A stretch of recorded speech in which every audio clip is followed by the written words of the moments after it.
So I just finished Boruto episode 204, and the fight, the animation of the fight was awesome.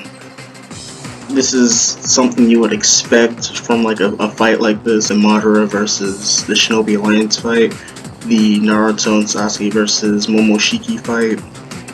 The animation isn't like that top tier, like compared to the Momoshiki fight, but it's up there.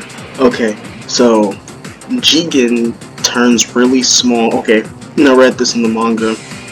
It was hilarious watching it reading it in the manga when you find out that he's actually just turning really small and like zipping around the place. It reminds me of in Dragon Ball Super and the Tournament of Power, where Universe 7 is fighting like those super tiny little bugs from some other universe, and they think that they're invisible, but they're just really tiny. It kind of made me laugh, because that's what Jigen's doing right here. He's just turning really small and moving around really fast, pretty much. Sasuke picks up on this with his Sharingan, of course. Sasuke picks up on the fact that when Jigen is getting pressured, the horn starts to appear on his head, and Sasuke remembers when he went to go check on the Ten Tails that a hologram of that exact same figure appeared, and then Jigen just blitzes Sasuke Susanoo and one-shots him. Literally just one-shots him out of Susanoo. And the animation is awesome.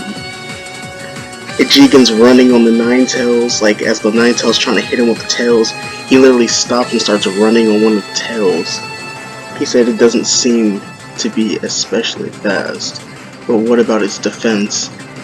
It then blitzes Sasuke. He just blitzed the crap out of Sasuke through the Susanoo. I mean, it shouldn't be that impressive because he is an Otsutsuki. Kaguya was able to do pretty much the same thing with her disintegrating projectiles. We see this scene after Jigen knocks Sasuke to the ground after kicking him out of his Susanoo. Jigen tries to blitz Sasuke again, and then Sasuke uses his broken Rinnegan ability and switches places with him, because Sasuke was pinned down to the ground by the Chakra rods that he sent at him, and Sasuke just switched places with him. This is dope, actually. And Naruto just sitting there whacking the ground with his tails one by one. And then Jigen comes in and uppercuts the crap out of Naruto while encasing him with the avatar and everything, just uppercuts him out of it. And Sasuke switches, wait no, not Chidori, but Sasuke just switched places with Naruto, because Jigen was expecting to absorb their Rasengan, and they already knew that, so Sasuke switched places and grabbed his sword and was about to slice him. But Jigen popped out, so I guess he shrunk.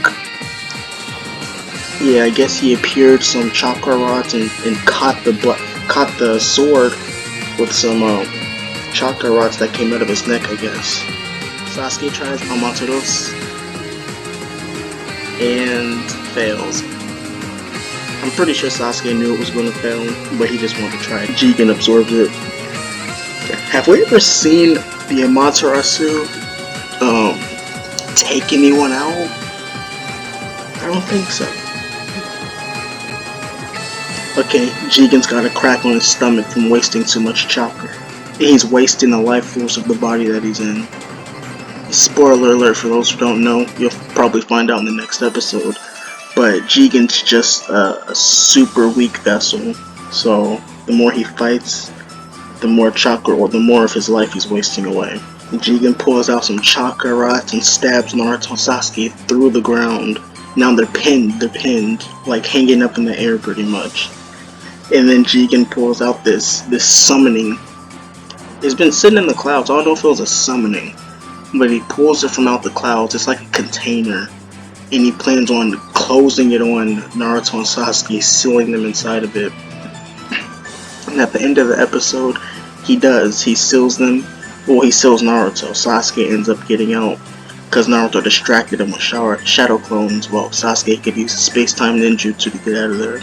Then Naruto keeps provoking him, and Jigen doesn't even want to kill him. He's like, would you rather me just kill you right now? Because Naruto just keeps on talking to him. Naruto just keeps on bothering him. And Kurama's like, what are you doing? He says, don't rile him up any further. He never had business with you. He doesn't want to waste any chakra.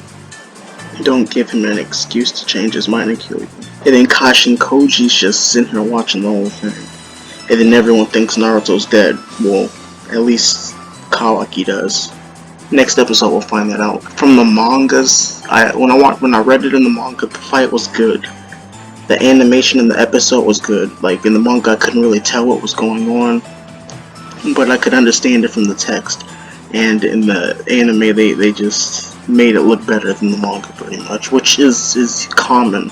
Of course the manga's gonna look better. It gets better. This episode was just really just a fight, so I guess it wasn't a bad episode. It was a very combat driven episode. Story progression, not much to really talk about from the manga's point of view, because I've already finished. I've caught up to the manga a couple days ago, and the manga's doing its own thing, man. At this rate, the episodes are gonna catch up to the manga, because we've still got, spoiler alert, we've still got the fight with Boruto coming up. We've still got the fight with Ishiki. We still have another spoiler alert, Kashin Koji versus Jigen, and that's why he can no longer use Jigen's body, because Kashin Koji got forced him out. Then we've got the Baryon mode, who are to be Ishiki and Sasuke, Naruto and Boruto facing on, Naruto, Sasuke and Boruto fighting Ishiki, and that's the fight that I'm looking forward to. In the manga, the fight was hype. That was a really hype fight in the manga. And what's coming up in the manga, dude, there's so much going on. Like, what I'm really waiting for is the next manga chapter, because it feels like it's going to slow down a little bit. Yeah, I think that's really all. I don't want to spoil anything else. I'm probably just going to make a separate video talking about all the other stuff that's been happening in the manga. Because right now in the anime, it's catching up to the manga. And at the rate that it's going at, because I believe the manga only goes monthly, like one chapter a month, and the anime is weekly, it's going to catch up, like, soon, like, very soon. Because where we're at right, like, and when it does catch up, what's gonna happen? When the anime catches up with the manga, it's gonna pass it up. So what happens then? Are they gonna start taking notes from the anime?